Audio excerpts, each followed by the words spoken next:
Welcome to another exciting episode of Million Dollar Peddlers. I'm Papergoy. And I'm Mr. Magazine. Anybody new to the channel? I'm Papergoy. I'm a one-man band who sells out of his house, yet somehow has managed to get 40,000 items up on eBay and Amazon. Although it's taken about 20 years, so it's not that impressive. And you are? Mr. Magazine with the warehouse and a 15-man band, if there is one. Over 500,000 items, and that's all I got for you. You got a whole marching band going there, I see. Pretty much, yeah. Today we're going to talk about something or other that, luckily, you and I don't have this problem, but one of our subscribers did reach out to us via email. You can find the email and contact us here on the YouTube channel.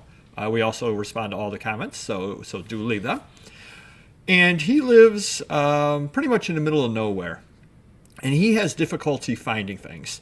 Now, we find things basically the regular way. How do you get items? How do... I mean, at the level I'm at now, people are finding me from a lot of word of mouth locally and all over the country. But So you get internet, you do advertising? I do advertising, yep. Where do you advertise? I do pay to advertise online, more locally than nationally, though. But the website itself gets a lot of people viewing there that sell me items all over the country.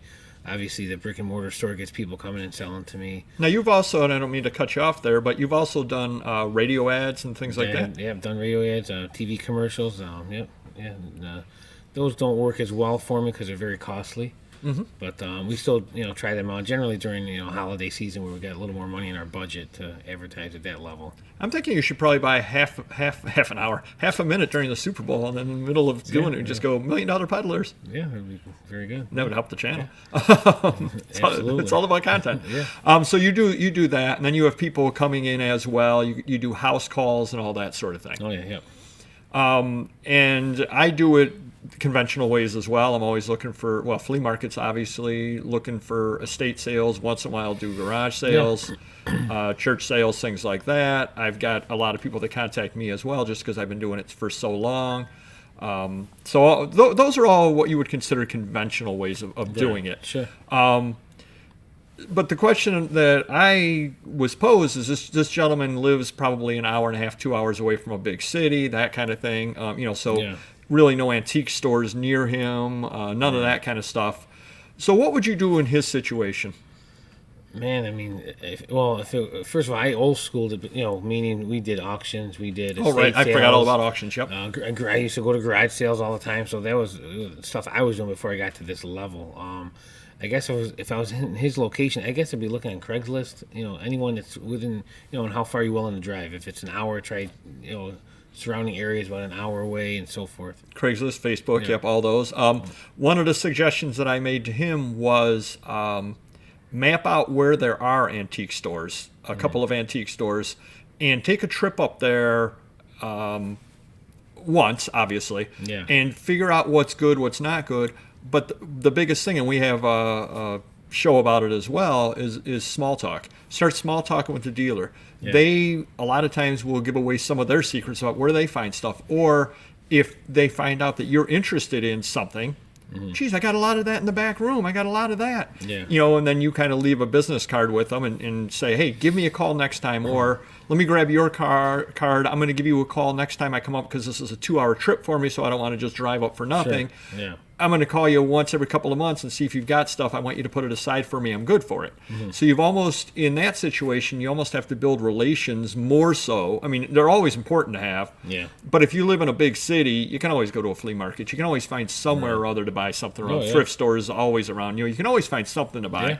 Yeah. But when you're in those situations, I think that those interpersonal skills count even more. Yeah. Because those dealers find stuff somewhere. Sure. Oh, yeah. And again, it might be a 2-hour drive for you, and obviously you don't want to do that every week on the IFCOM, but you build that up. I had some other ideas over here. Another idea that I had is put an ad in your church bulletin. Yeah. You're actually helping the church out as well. A lot of churches do have the bulletins and that kind of thing still. Put an ad in there saying, parishioner looking to buy, looking to help you. I would bet that would actually get a lot of people because, and you hate to get into the demographics of it, But especially you get into the cities and that kind of thing, who tends to go to church, the younger or the older people? Older. The older people, they may want to downsize. They may be looking to get rid of stuff, and they may say, oh my gosh, I'm so glad that I found you.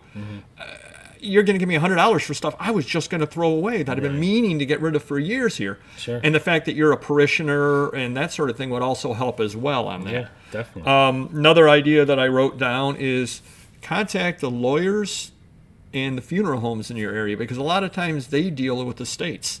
Okay. And the people who run the estates, they just got this dumped on them. Yeah. They don't know what to do with it. Whereas if you sit there, and again, we hate to talk like this, but death happens everywhere. Sure. It happens in the small towns, happens in the big cities. It just happens. Or people going into assisted living, et cetera, et cetera. Well, if you're suddenly burdened with the estate and it isn't something or other that you're into, you have no idea where to turn. Right. You really don't. You're actually looking for help. So then you contact, the lawyer, you contact, whoever, and say, hey, what am I going to do with all this stuff? Yeah. Well, I know somebody that will buy that. Real estate agents also. Yeah. Because a lot of times they'll run into houses and they'll just be completely packed, especially in that situation. Like, I want to sell my grandfather's house. Yeah. It's got all this stuff in it. And the realtor's like, well, you got to get the stuff out of here. We can't sell it as it is. Right. Well, how am I going to get rid of this stuff? Yeah. Well, I know somebody. Yeah. Definitely. Okay, I got a good one I used to buy all the time. Like the waste management drivers, the garbage truck drivers. A lot of times they'll put the recycling out. There'd be magazines and so forth, toys and stuff, and they'd sell them for pennies on a dollar. So that's definitely someone you want to reach out to when you see your garbage men. Yeah, free money for them. Yeah, absolutely free money for them. And another idea that I had is if you live out in these areas, you might have things. You've got a lot of places that need money, the not-for-profits. And I was specifically thinking Boy Scouts, Girl Scouts, but as we were talking, I was thinking, even the Legion Hall, all those kind of things. How about contacting these not-for-profits? How about contacting your local Boy Scout troop and saying, how about we do a magazine drive? And I will pay you so much a pound or so much, even a nickel a magazine. Sure. You can go around and bring these all in, and they bring them in and they pick up an extra $100, $150, $200. Right. And a lot of the stuff you have, you may end up throwing out because it might not be worth selling, but you're still going to get some treasures in there, but you're also doing good for the community. Same thing with the Legion. If you just contact the Legion and say, hey, I know you guys always need some extra money. Yeah.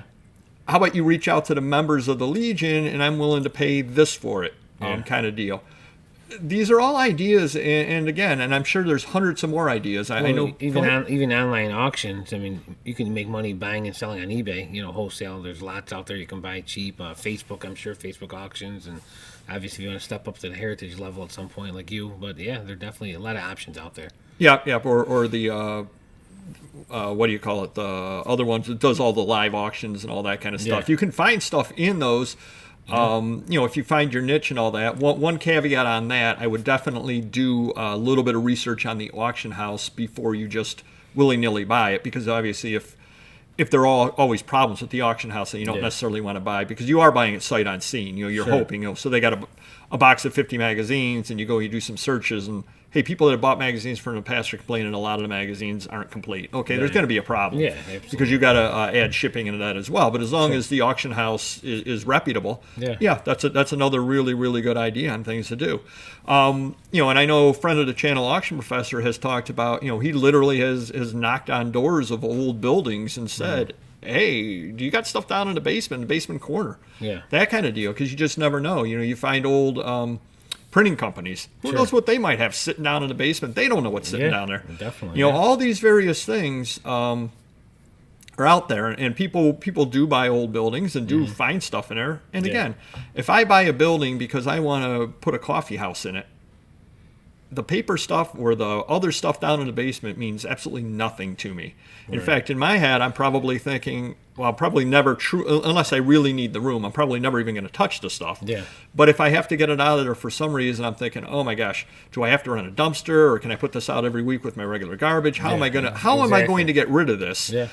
And so all of a sudden, somebody comes in and says, hey, I'd be willing to take it all from you and give you money for it. Yeah, absolutely. Yeah. That is what you call an absolute win-win. Sure. And you never know what's hiding down in the corner of these various things. You know, packaging companies, they may have old labels and old boxes and things like that from years and years and years ago that have just been sitting there because, you know, they were overruns or they were this or they were that. Who even knows what might be there? So hopefully this is giving you some tips.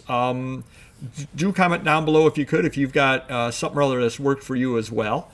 I think there's always stuff out there to be found. The question is how easy it is to be found. Now we're lucky. We live in a moderate-sized city, and we've been doing this a long time. We got a lot of contacts. We're lucky, and I will admit that. We can always find stuff. And the other area that we're lucky in is neither of us actually does need to buy. No. So if all of a sudden everything dried up for the next 5 years, we would still have stuff to sell. So we've been lucky, but we've also been tapping into all this stuff throughout the years. If all of a sudden tomorrow I moved to Topeka, Kansas, I'd have to be starting all over again. Oh, sorry, go ahead. I forget we're filming. Oh yeah, of course. I'd have to start all over again, and maybe there antique stores would be where I would go, whereas here I rarely do go to antique stores. Right. So you have to learn what's around you and learn what would end up working out for you. And hopefully this has helped you some. Do hit the like button. We will see you next video. Take care. Bye-bye.